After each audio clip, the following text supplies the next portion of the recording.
I've been married to Julian for 5 years, but there's still no sign of pregnancy. At a big family gathering, my mother-in-law pointed at my cousin-in-law's 8-month pregnant belly and said with a fake smile, "Look how lucky Luna is. She got pregnant just 1 month after getting married." Some people are like hens that can't lay eggs. Even after drinking so much Chinese medicine, they still can't produce a single egg. As soon as my mother-in-law finished speaking, the eyes of more than a dozen relatives all landed on me simultaneously, with meaningful and awkward smiles on their faces. I felt like a clown. I kicked Julian hard, trying to get him to say something nice for me. Julian didn't react. I turned my head and found that he was chatting on WeChat seriously, just sending a cheesy emoji to the other person. The name of the person marked on the chat was a girl named Sophia. At 10 o'clock in the evening, after finishing the last plan, I took out my phone and saw a WeChat message from Julian sent at 8 o'clock. "Honey, I'm working overtime today. You go home first. I'm on my period and my stomach hurts like hell. I just finished my work and I'm taking a taxi home now. My menstruation has always been irregular. Sometimes it comes once every 6 months, and sometimes twice a month. Julian knows that I always suffer excruciating pain during my period." I waited for more than 10 minutes, but there was no reply. I knew he was too busy to pay attention to me at this moment, so I got up, covered my stomach, and poured a cup of hot water. Julian is a recognized model worker with 3 good qualities. After graduating from college, he joined an elevator company. In the first year, he was promoted from an intern assistant to a sales supervisor, and in the second year, he was promoted from a sales supervisor to a sales manager. Everyone said he was a sales genius, but only I knew he was a workaholic. I put on my scarf and gloves, wrapped myself up like a bear, and walked out of the office building. It was snowing. The winter in the north is cold and dry.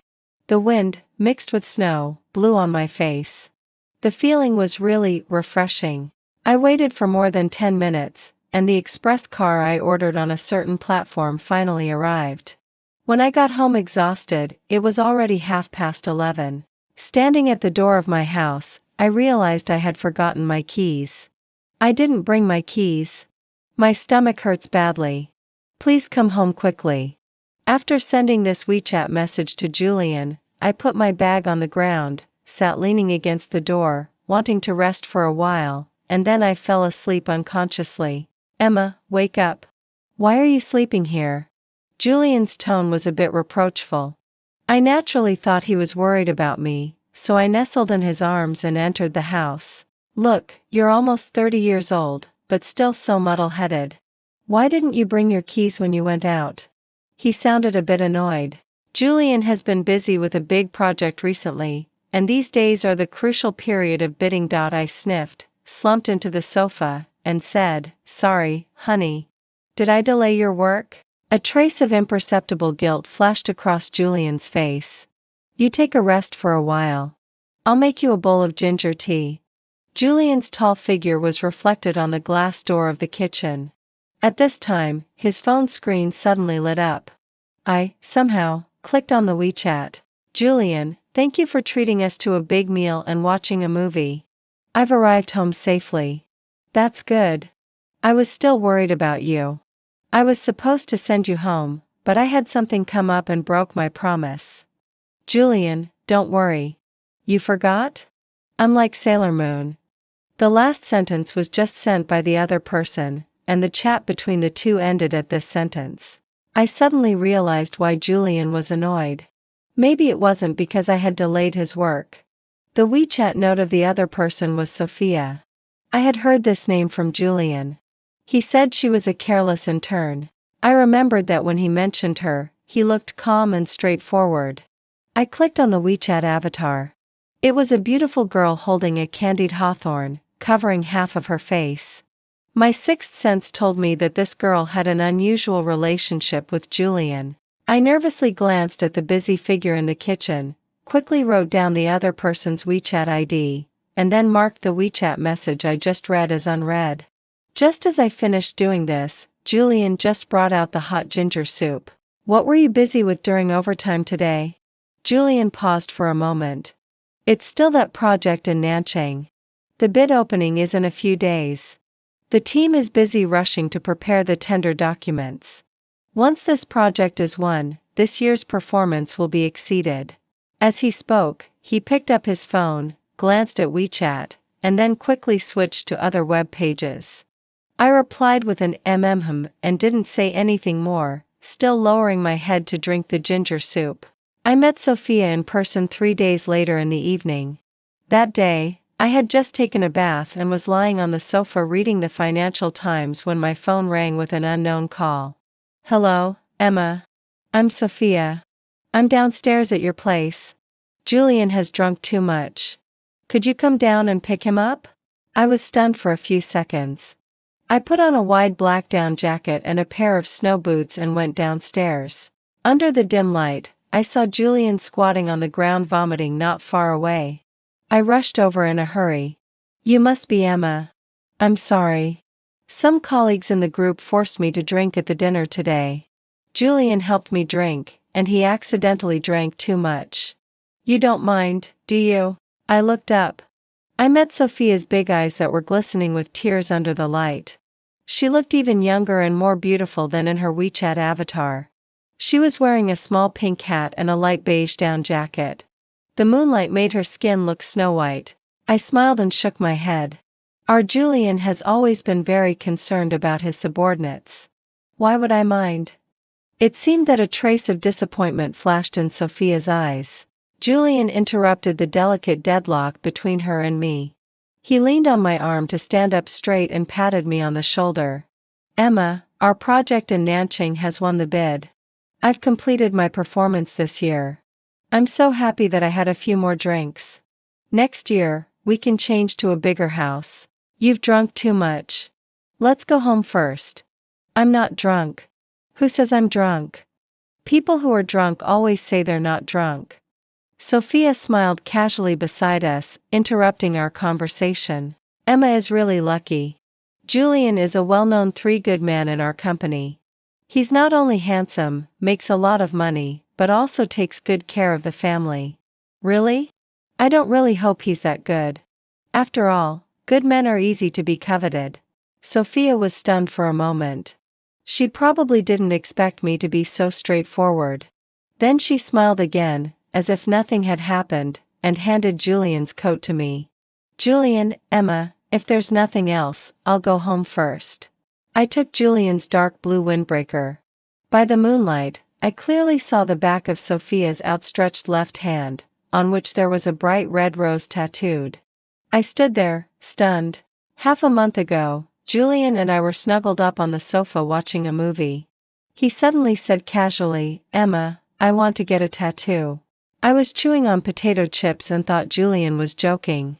So I picked up a pen and drew a big turtle on his face. Julian and I have been in love for 7 years and married for 5 years. After 12 years together, I know him well enough. He is like a rigid and self-disciplined old-fashioned cadre and definitely can't accept such trendy and fashionable things. What on earth suddenly changed Julian? Did Julian start to like tattoos because of Sophia? Or was it because of tattoos that he could get closer to Sophia? I'm not sure. The freezing point between Julian and me started on Christmas Eve, the day before Christmas. On Christmas Eve, I didn't work overtime as usual because Julian and I had agreed to prepare dinner together that day. I was still wrapped up like a bear. I went to the wet market early to buy groceries. By the time I got home, the snow was almost up to my ankles. Julian hadn't come home yet. I opened WeChat. Working overtime? Why haven't you come home yet? I didn't wait for his reply but went straight to the kitchen. He was busy with work and was never punctual in replying to messages. Julian and I have been married for 5 years. I like sweet food, while he likes spicy food. In terms of food, I've always accommodated him. I remember that in the first year of our marriage, I cooked my best-known Coca-Cola chicken wings and sweet and sour pork. Julian didn't eat a single bite. Since then, these sweet dishes have disappeared from our menu. For dinner, I made 4 dishes and 1 soup, all of which were Julian's favorites. Spicy shrimp, boiled spicy blood curd, spicy chicken, mapo tofu, and hot and sour soup. Since I started drinking Chinese medicine to regulate my body for pregnancy, we seldom ate such heavy flavored dishes. Today was an exception. I also opened a bottle of red wine. I always thought that red wine with Sichuan cuisine sounded strange, but Julian liked it. I'm about to get off work and will be home soon. I looked at the WeChat message Julian replied half an hour ago. I took a bath, changed into a nightgown I liked, put on a really nice makeup, and lit 2 Lily of the Valley scented aromatherapy candles. It was already 11 o'clock, and Julian still hadn't come home. I picked up my phone. His phone rang for a long time before he answered the call. Emma, I've encountered some tricky problems with the project here. You eat first. Don't wait for me. It sounded a bit noisy on his end, and his voice was urgent. He hung up the phone in a hurry without waiting for me to say anything. My sixth sense told me that it might have something to do with Sophia again. Last time I wrote down her WeChat ID and secretly added Sophia with my WeChat secondary account, which even Julian didn't know about. I opened her moments, but I was a bit disappointed. I didn't catch any useful information at all. Julian didn't get home until almost 1 o'clock in the morning that night. Julian and I had a big fight. Julian, do you have someone you like outside? Emma, what the hell are you crazy about? Sophia and I are just colleagues. Both Julian and I were stunned for a few seconds. I didn't mention Sophia's name at all just now. We had a Cold War for a week until the big family gathering of his family on New Year's Day night. When we arrived at the hotel, my mother-in-law was sitting on a chair chatting with relatives. I called out Mom, but she turned her head away and pretended not to hear. Julian and I were high school classmates and had a free love relationship. His family's conditions were better than mine. His mother strongly opposed our marriage at first. It was only because Julian went on a hunger strike that he was able to marry me. After getting married, I didn't get pregnant for a long time, and his mother's attitude towards me became even more unfriendly. The reason was me. My menstruation has always been in a disordered state. The issue of infertility has always been a thorn in my heart. 2 years ago, I would vomit at the smell of Chinese medicine. Now, I've become so used to it that it's as simple as drinking water.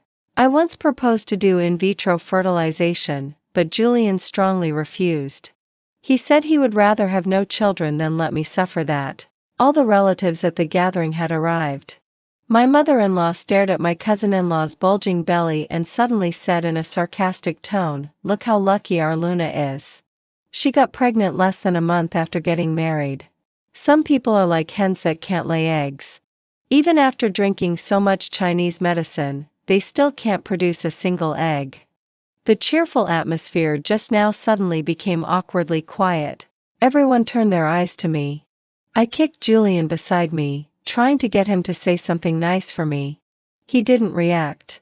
I turned my head and saw that he was chatting on WeChat seriously, just sending out a cheesy emoji. The recipient was Sophia. Come on, stop nagging. Don't meddle in the children's affairs in the future. It was my father-in-law who spoke up to break the deadlock. That dinner party ended unpleasantly for me and them. Julian chased after me and said, "Emma, what do you mean? You left with a long face in front of so many relatives." Do I have any face? Do my parents have any face? Julian, please get it straight. It's your mother who didn't give me any face. My mom was just joking with the relatives. Besides, she didn't mention your name. Why do you have to think so much? I was speechless. That night, I packed my luggage. Julian stood by the sofa, acting righteous. Emma, stop making a fuss, okay? You're just going to run away from home again to force me to apologize, right? How many times have you played this trick? Do you think you can scare me like this? Julian was right. I had indeed played this trick many times. Once, during an argument, I ran out of the house at 12 o'clock at night. I remember the wind was very cold that day. I was wearing a pair of summer slippers and walking on the empty street. I walked very slowly and turned the volume of my phone to the maximum. In the end, he didn't chase after me, not even making a single phone call. Emma, stop playing the game of running away from home. You know I won't chase after you. How could I not know? In our relationship, he has always been in a dominant position and has never been willing to show weakness. I ignored him and went straight to a hotel near home with my luggage. It was not until 7 o'clock the next morning that my phone received a call from Julian. I hung up and opened WeChat. Julian, let's get a divorce. Emma, stop making trouble, okay? Julian, I'm serious. See you at the Civil Affairs Bureau at 9 o'clock tomorrow morning. Fine. Whoever doesn't go is a grandson. I took a week off. After getting divorced from Julian, I blocked his WeChat and phone number and found an apartment near the company to settle down. Emma, did you and Julian really get divorced? My colleague Aria asked gossipingly on the other end of the phone. Can divorce be faked? Okay, this is really a huge news of the century. But there's an even more shocking piece of news in our company. What is it? We have a new general manager. You'll never guess who it is. The company I work for is a well-known state-owned enterprise in City A. The general manager is dispatched by the headquarters, with a 5-year term according to the system, and the current general manager has only been in office for 1 year. The newly appointed general manager is James. I really didn't expect it to be him. When our eyes met, I was stunned on the spot for a few minutes. James was my ex-former boss. In the first 2 years I joined the company, he was the general manager. But 5 years ago, he was suddenly transferred to another city. James, long time no see. Long time no see, Emma. You seem quite surprised to see me. For James to be transferred back from a first-tier big city to our small second-tier city, not to mention Emma, all of us are very surprised. A colleague beside us interrupted the conversation between James and me. Inform all colleagues that we'll get off work half an hour earlier tonight. I'll treat everyone to dinner. The place is set at that Wuxi cuisine restaurant near the company. After finishing the plan in my hand, I, along with several colleagues and James, entered the elevator one after another. Just as we walked out of the elevator hall, Aria nudged me with her elbow. Emma, look. It was Julian. He looked much more haggard. His shirt was wrinkled, his beard was thick, and his eyes were a bit red. Wife. Julian came up holding a bouquet of delicate red roses. Emma, we'll wait for you in the car. Sorry, James. I'll be right there. Julian didn't rush to speak. He was obviously a bit surprised to see James. I broke the silence first. Julian, what are you doing here? Wife, you blocked my WeChat and phone number. I didn't know where you moved, so I could only wait for you at the company. Julian, please pay attention to your address. We're already divorced. Wife, don't be angry anymore, okay? I was wrong. Forgive me, okay? I apologize to you on behalf of my mother.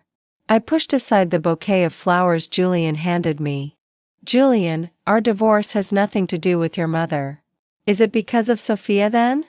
I really have nothing with Sophia. We're just colleagues. Out of the corner of my eye, I saw James' Audi parked outside the door and ignored Julian. Several colleagues chose to take other colleagues' cars to the restaurant. James has always been a man of few words, and we were silent all the way. Julian still doesn't understand why we got divorced until now. On the night I ran away from home, lying on the hotel bed, I looked through Sophia's moments again. The originally empty moments actually showed a post. The time was on Christmas Day. The location was a couple's restaurant that mainly served sweet dishes. In the photo, she showed off a colorful crystal bracelet and a table of sweet dishes mainly made with sweet and sour sauce. I knew it was Julian from just the hand of the man behind her. And the colorful crystal bracelet that Sophia showed off, I had seen it in Julian's mobile phone order before, and he lied that he bought it for his mother at that time. Emotional infidelity is just as disgusting as physical infidelity. Once there are lies in a marriage, there will be countless lies to support them. Get out of the car. Colleagues are waiting for us. I came back to my senses and realized that James and I had already arrived at the entrance of the restaurant. He seemed to have been waiting for a long time. Sorry, James. James didn't say anything more. He got out of the car before me and opened the car door for me. This restaurant serves authentic Shibang cuisine. I remember that James often brought us here for dinner several years ago. Wuxi spare ribs in sweet sauce, creamy Christian carp, mirrorbox tofu. Coincidentally, the dishes James likes are exactly the ones I like.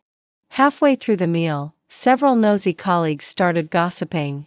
James, did your wife and children come with you this time? I'm not married yet. No way. A high-quality man like James, who is rich and handsome, is still single. James didn't respond. I noticed that he glanced in my direction. I was a little tipsy, and James sent me home. He leaned over to fasten my seat belt for me, and I smelled the faint tobacco smell on him. Halfway through the drive, he started to speak. How have you been these years? Pretty good, James. Last year, our market share in the whole city exceeded 50%, an increase of 30% compared with the same period last year, and compared with our competitors. How are you? I was stunned for a moment. I'm also pretty good. Under the dim light, his handsome side-face profile was outlined. James is the type of person with a cold and aloof personality. He left in a hurry back then and didn't even have time to attend my wedding with Julian. During the 2 years I worked with him, apart from work-related communication, we never talked about each other's personal lives.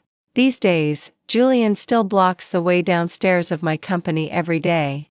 He has lost a lot of weight and looks much more haggard. Wife, I was wrong. Please forgive me. I can't live without you. I shook off Julian's arm. Julian, we're already divorced. Please respect yourself. Wife, I really was wrong. Please, forgive me, okay? Otherwise, I'll kneel down for you. I really can't live without you, really can't. Julian actually knelt down in front of me. People are really strange. They always know how to cherish only after they lose. Emma. I turned my head. It was James. It seemed that he had been standing behind me for a while. I'm on my way home and it happens to be the same direction as yours. Do you want a ride? I nodded. James was really my savior. I fastened my seatbelt. James casually handed me a big bag of snacks. I was a bit surprised. The snacks were actually my favorite flavor. Eating something sweet can make you feel better. James, thank you for helping me out. But it seems that we're going in opposite directions. You can just drop me off by the road. Coincidentally, I've also moved to Xincheng apartment. We'll be neighbors from now on. I was shocked. Was this person a bit crazy? He didn't live in a nice villa but had to move into my old, shabby and small apartment. James and I really became neighbors. I lived in Building 8 and he lived in Building 9 next to me. James, Xincheng apartment is close to the main street along the road, and there are a lot of shops downstairs. Won't it affect your rest living here? Otherwise, I can find you a community with a better environment. I don't think so. It's quite nice to live here. In case someone doesn't feel well, we can take care of each other as neighbors. James's words seemed to be prophetic. A few days later, I really got sick. James went on a business trip to City B the day after he moved to Xincheng apartment. These 2 days were particularly peaceful for me. Since Julian knelt down in public that day, he hadn't appeared again. I knew he was a person who cared about his face. Probably his self-esteem had been severely hit. I got a bad cold, surely due to work fatigue. I had a high fever that wouldn't go down, a stuffy nose, a sore throat like being cut by a knife, and my whole body felt like I had been beaten up. I took 2 days off. I got up from the bed groggily, wanting to pour a cup of hot water, but my hands were shaking so much that I couldn't even hold the cup. Knock, knock, knock. There was a rapid knock on the door. It was probably the takeout. I had ordered a bowl of 8 treasure congee and crab roe buns. Just leave the takeout at the door. Thank you. I opened the door. It wasn't the takeout. It was James. I was stunned. James. James touched my forehead. Have you taken antipyretics? Why are you burning so hot? He was like the male lead in a TV drama, miraculously showing up when the female lead needed help the most. I nodded. My head was getting dizzier and dizzier and my feet started to feel light as if I was stepping on cotton. James picked me up in his arms, found a thick down jacket to wrap me up tightly, and took me to the hospital overnight. When I woke up again, I was lying in a hospital bed getting an intravenous drip. James was on the phone outside the door. Okay, I see. That's it for now. When he saw me wake up, he quickly hung up the phone. How are you? Do you feel better? I nodded. James, weren't you negotiating the project in Jiangbei? Why did you come back suddenly? I've handed over the project to William. He'll handle it well. James, I know how important the Jiangbei project is to you. You don't have to delay your work for me. Look, I'm fine. I'm as strong as an ox. Caring about subordinates is also within the scope of my work. I knew it must be because the workload he assigned was too heavy, causing me to get sick, so he felt guilty. James brought a thermos from the bedside. You must be hungry. The doctor said you should eat something light. I asked someone to cook some porridge. Just make do with it for now. When you recover, I'll treat you to something delicious. His voice was very gentle. He scooped up a spoonful of porridge, blew on it carefully first, and then brought it to my mouth. James. He seemed to realize that the action just now was beyond the superior-subordinate relationship between us. Ahem, I'll go ask the doctor if there are any other things to pay attention to. I'll put the porridge here. Remember to drink it while it's hot. During the days I was in the hospital, James stayed by my side day and night. According to the work schedule, he should have been negotiating the project in Jiangbei. William said that day they finally managed to make an appointment with the client for a meal and the restaurant was already booked, but James said he had something more important than the project and booked the earliest flight to rush back to City B overnight. That was a multi-million-dollar project. He actually put down such an important project for me. He's really a good leader who cares about his subordinates. James didn't lie to me. After I was discharged from the hospital, he really treated me to a big meal. This time, he didn't take me to the Shibong cuisine restaurant near the company. He said he would take me to a place that could make me feel better. After a 2-hour drive, he took me to a small restaurant hidden by the river. I thought he was being a bit excessive. I had always been in a good mood.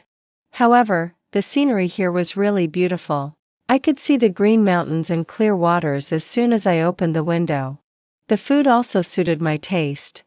I heard that the boss was a native Shanghainese. The weather had gradually warmed up a bit. I took off my thick down jacket and was wearing a fresh green knitted dress inside. James's eyes stayed on me for a while. You look good in green. I was stunned for a moment. Many years ago, Julian and I were shopping in a mall. I took a fancy to a green dress hanging in a prominent place at a glance. I like green. I put on that dress and happily spun around in front of Julian several times. But Julian shook his head and said, Emma, you really look ugly in green. I never wore green clothes again after that. What are you stunned for? Hurry up and eat the shrimp. While I was in a daze, James had already peeled a plate of shrimp and pushed it in front of me. Try this fish too. It was just caught by the river. It tastes especially fresh.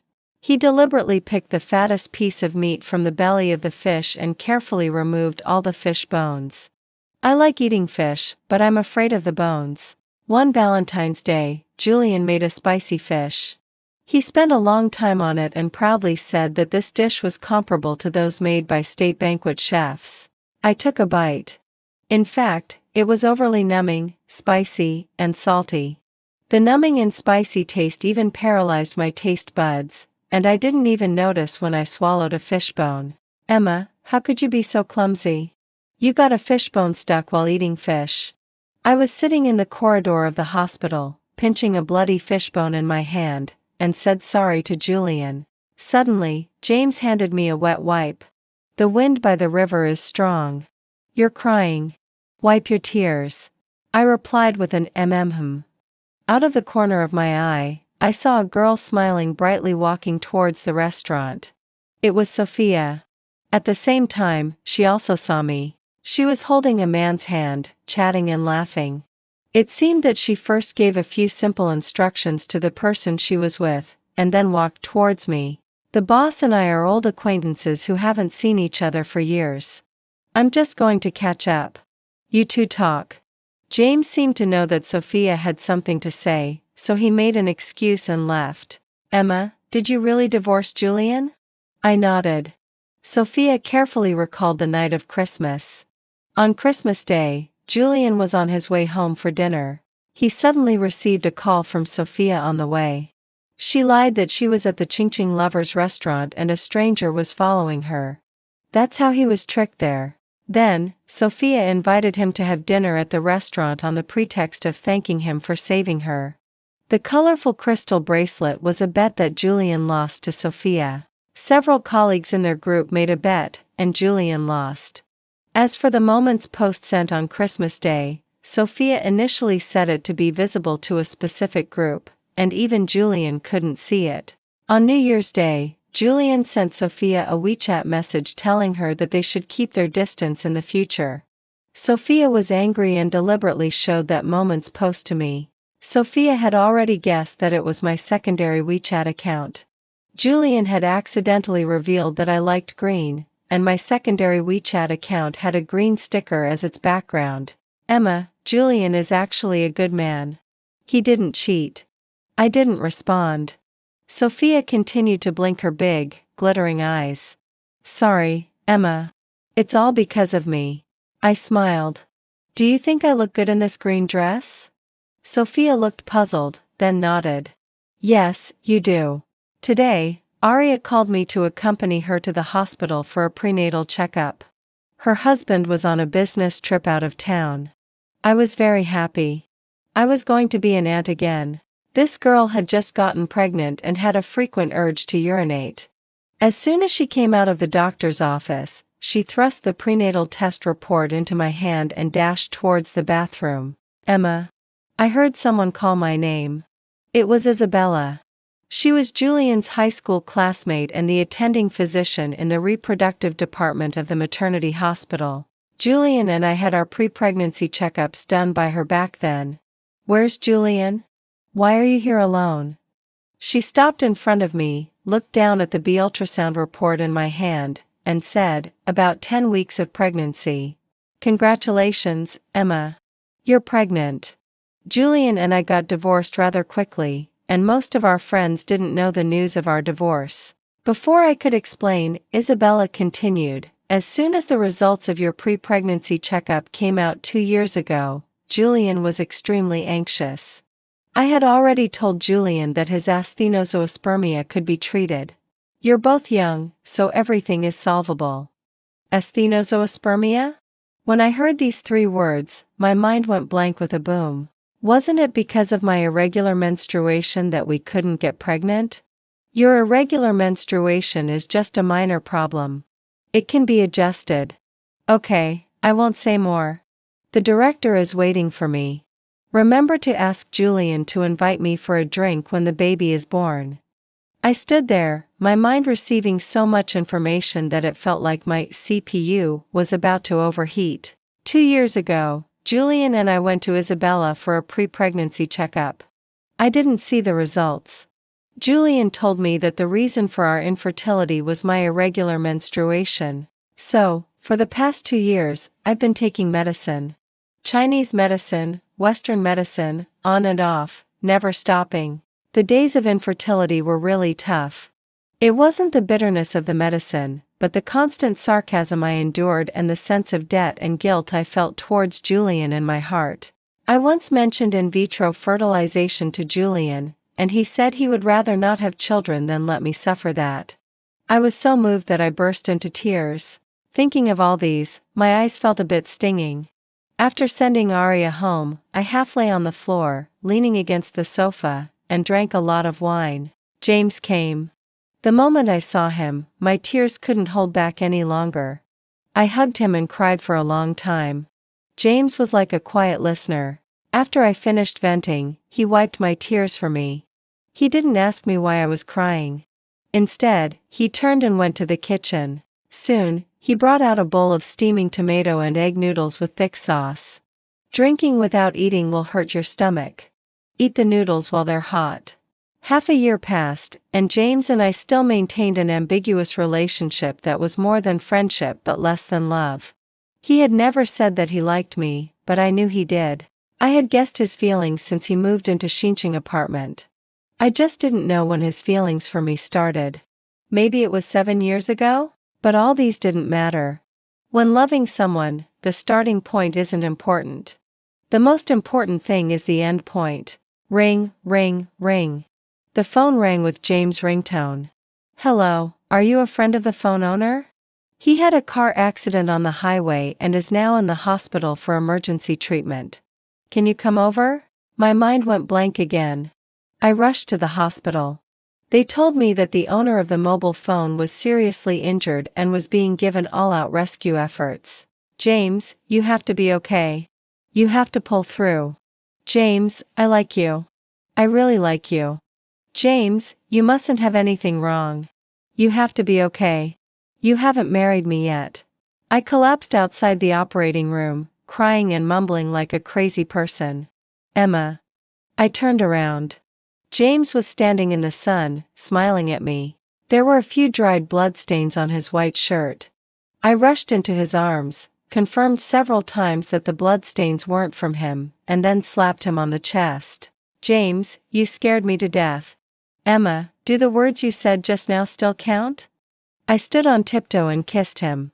They do. On the way back to the company after a business trip, James and William were in a car accident because William was driving while fatigued. The person lying in the operating room wasn't James but William. Fortunately, William was also out of danger. James went to buy pork. He said he wanted to make sweet and sour pork with pineapple, but he only bought the pineapple and forgot to buy the pork. Ding, ding, ding. It rang for a long time before he answered. After a moment of silence, he finally spoke. Emma, I'm downstairs. Did you remember to buy pork this time? I bought it. I'll come upstairs right away. I smiled, hung up the phone, and ran to the window to look downstairs. Under the dim light, I saw a familiar figure getting smaller and smaller. It seemed to be Julian, but I wasn't sure. Then I thought, it should not be him. He should have found his own happiness too. I'm James. I learned from a chat with the HR manager of the branch in City A that Emma got divorced. I approached the chairman, and through his connections, he transferred me back to the branch in City A. When Emma saw me, she was stunned for a long time and then said to me, "Long time no see." In the 5 years we hadn't seen each other, she had become much thinner. Her hair was longer than before. 7 years ago, she had just graduated from university and came to the company for an interview. It was snowing heavily outside. She was wearing a big red woolen scarf and was wrapped up like a bear. We didn't communicate much, but I started to pay more and more attention to her. She seemed to really like the Sube cuisine near the company, especially spare ribs in sweet sauce, creamy Christian carp, and mirror-box tofu. I seemed to have fallen in love with her. But she had a boyfriend. No, it should be her fiancé. They were about to get married. I received Emma's wedding invitation. I thought I should leave this city. The chairman transferred me out of City A. I didn't attend their wedding. I just couldn't be that magnanimous to watch the girl I loved marry someone else. I gave the red envelope to Emma's fiancé, Julian. He looked like a down-to-earth young man.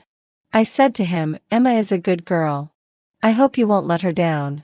5 years later, I saw Julian again. He was holding a bouquet of red roses, standing downstairs of our company. Actually, I really wanted to go up and beat him up. I saw Emma crying through the rearview mirror. I knew she was very sad. These days, Julian came to pester Emma downstairs of the company every day. Today, he even knelt down in public. I sent Emma home and found Julian. He promised not to pester Emma anymore. She didn't smile as much as before. She took on a heavy workload. I knew she wanted to keep herself busy. Only when she was busy could she stop overthinking. She got sick. The doctor said she was not only tired but also overly worried, so I tried every means to make her happy. Half a year passed, and I never dared to confess my feelings to Emma because I wasn't sure about her thoughts. Until that day outside the operating room, when I saw her crying and saying she wanted me to marry her, I was so happy that I almost shed tears. Emma said she wanted to eat sweet and sour pork with pineapple.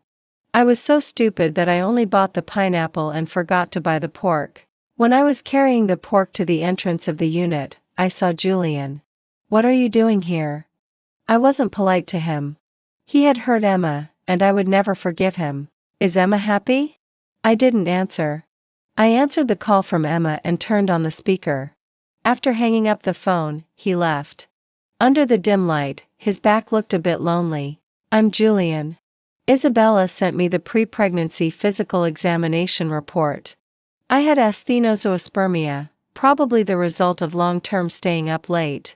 My stupid self-esteem made me deceive Emma. I didn't dare to tell her the truth. I was afraid she would leave me." These days, an intern named Sophia came to our team. She was very beautiful, young, and full of vitality. When I saw the tattoo on her wrist, I suddenly wanted to get one too. The first time I deceived Emma was when I took everyone to watch a movie. Actually, watching the movie was just an excuse. I wanted to take the opportunity to get close to Sophia. After the movie, I originally wanted to send her home, but Emma said she was locked out, so I got angry. The second time I deceived Emma was when she found a colorful crystal bracelet in my phone. I lied that it was for my mother. In fact, it was a bet for Sophia. Emma was so petty. If she knew about it, she would make a big fuss. The third time I deceived Emma was on Christmas Day. That day Sophia called and said she was being followed.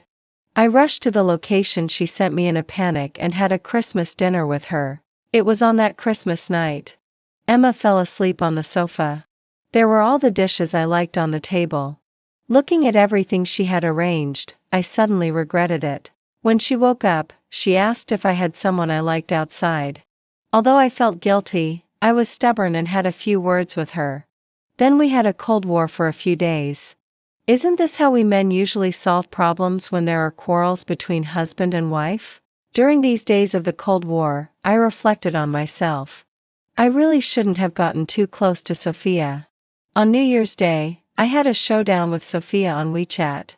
I told her I was a married man and we should keep our distance. But then Emma started quarreling with me again. She ran away from home once more and threatened me with divorce. Divorce?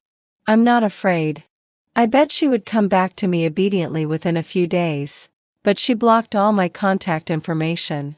I started to panic. Until I blocked her way downstairs of her company and saw James, I knew I was going to lose Emma completely. 5 years ago, I was waiting for Emma to get off work downstairs of her company and met James. He said he was going to leave City A. He said Emma was a good girl and asked me to take good care of her. He gave me a big red envelope and wished us a happy wedding. I didn't tell Emma about this. My sixth sense as a man told me that James liked Emma. I guessed that the real reason he left City A was also because of Emma. But I still wasn't willing to give up. I couldn't live without Emma. That day, I knelt down in front of Emma. James found me and told me that Emma's state was really bad and asked me not to pester her anymore. In the past 6 months, I missed Emma every day. I knew there was no possibility between us anymore, but I still owed her an "I'm sorry." I met James downstairs of her house. He went to buy pork to make sweet and sour pork with pineapple for Emma. It suddenly dawned on me that after being with Emma for so many years, I had even forgotten her favorite taste. James answered Emma's call and turned on the speaker. Emma's voice came from the phone. I was so familiar with that voice. Years ago, she had the same happy tone when she was with me. It's just that I didn't cherish it. James asked if I had anything else to say. I shook my head and turned to walk into the dimness. I knew that the "I'm sorry" I owed Emma, she would never need it again. 1 year later, I got married to James. Not long after getting married, I got pregnant and gave birth to a lovely daughter in September. He gave up his million-yuan annual salary, and we both resigned. But we are still like colleagues. He is the boss, and I'm the boss's wife.